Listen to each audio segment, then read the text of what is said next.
Thank you so much, dear organizing committee, for inviting to this conference. First of all, let me present my speech. It's about the S&T potential in the Eurasian Union. As you know, the Eurasian Union is the union which is established in 90 is initially out. The information about the union was initially outlined in 1994 by the president of Kazakhstan, but it was established in. Sorry, can you see my presentation? Yes. But it was established in 2015. It's a dynamically developing integration. As one of the new and growing unions, the Eurasian Union is on the threshold of scientific and technological integration.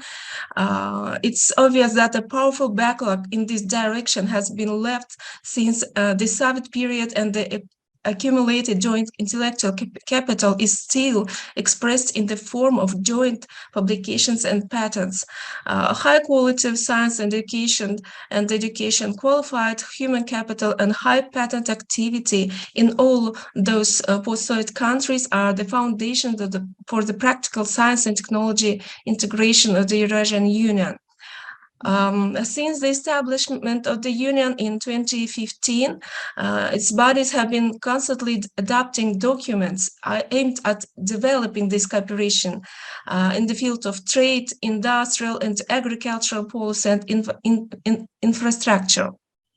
Institutional initiatives in the development of scientific and technological cooperation have also become more active.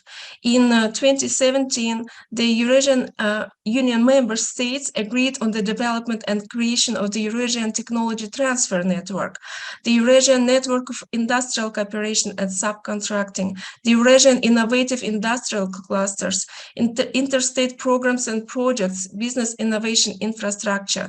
They identified priority areas for innovative cooperation. Those areas are information technology, nanotechnology, biotechnology, pharmaceuticals, etc. Since 2018, the formation of a territory of innovations and the stimulation of scientific and technological breakthroughs in the Eurasian space have been declared among the priorities for the development of the Union. And in 2020, the strategic directions for the development of the cooperation until 2025 was adopted to develop the Union, and S&T Council was established to discuss a wide range of issues of Eurasian S&T integration. Kazakhstan performs quite well in S&T area by some indicators and worse by another. To advance the knowledge-based economy, Kazakhstan needs to use well the internal resources and knowledge flows. Analysis of the documental flow in the Scopus database revealed the weight of each of the 5 countries in the global publication space and the scientific impact of the Eurasian Union member states in the world science by Hirsch Index. Hence, the Eurasian Union countries publish 3.77% of world publications, of which the Russia Federation provides 22, and their publications have the most significant scientific impact, occupies a solid 4th position in all indicators, except for the share of world publications, where it occupies the 2nd position. However, according to Bogdan, published in 2018, in terms of the publications per million inhabitants in both 2008 and 2014, Kazakhstan was among the outsiders. The human capital is the main factor in successful S&T integration. The Eurasian countries have faced a decrease in the status of science and the susceptibility of industries to innovative technologies. In all allied nations, there was a significant reduction in the number of R&D personnel in the total workforce in most personnel. However, from 2009 to 2020, the indicators are pretty contradictory. The share of R&D personnel in the total workforce in most Eurasian member states decreased and increased only in Kazakhstan by 31 and 6.6%, and in Kyrgyzstan by 3.3%. The most considerable reduction was in Belarus, 27.5%, and Armenia, 28.6%. The Russian Federation experienced a minor decline. The opposite situation is observed in the share of R&D domestic spending in GDP. In Kazakhstan and Kyrgyzstan, the most significant reduction was observed.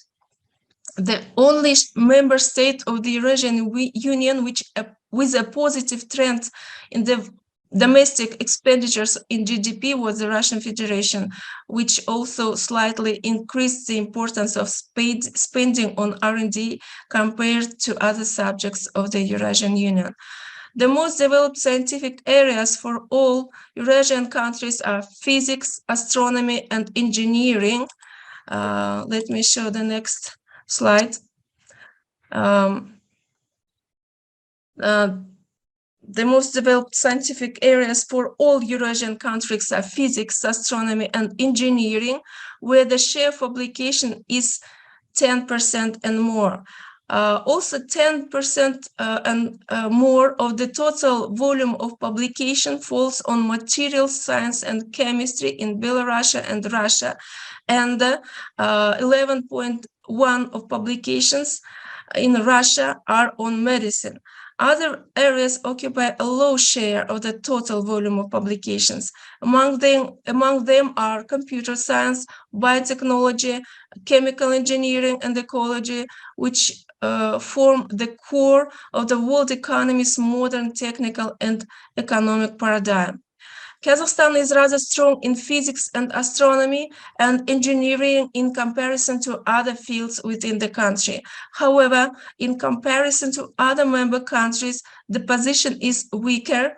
Armenia and Belarus are leading in physics and astronomy, and Armenia is again leading in engineering. But Kazakhstan follows Armenia in engineering, which is also a very positive sign. Kazakhstan follows Armenia also in computer science.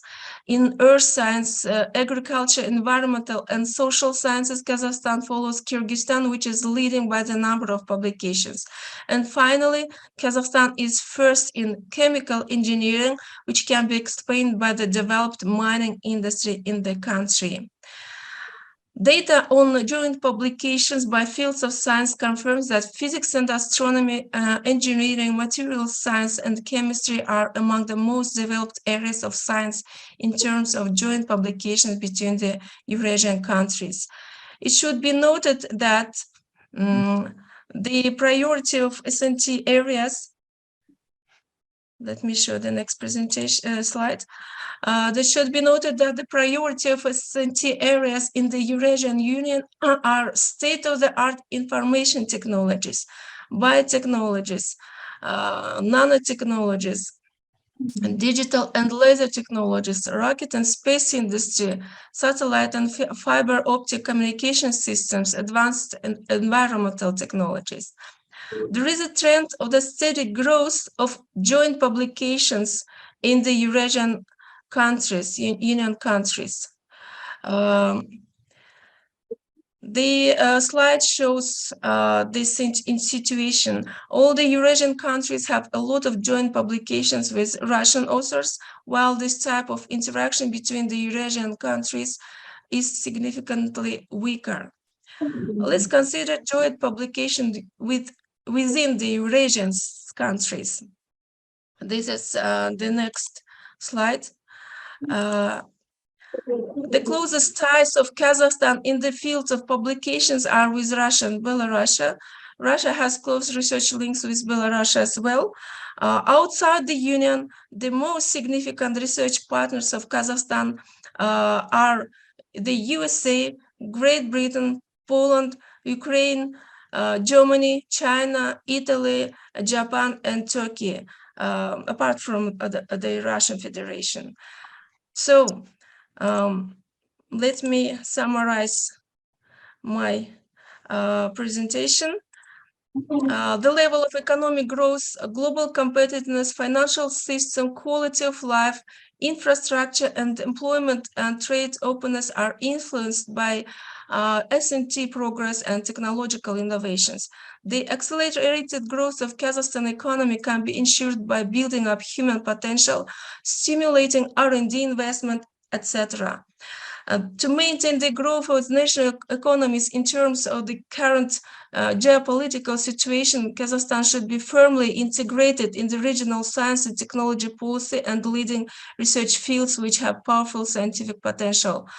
Physics, astronomy, engineering, material science, and chemistry. A shared past and common problems unite the Eurasian Union countries. Today, these countries cannot compete in most scientific areas, but also there is also a decline in the scientific activity, outdating equipment, and industries' immunity to the latest technology. The Eurasian countries can become promising and valuable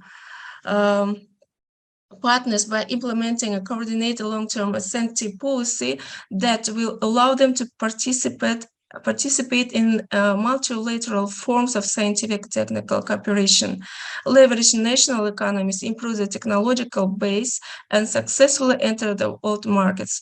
Thank you very much for your time and your attention.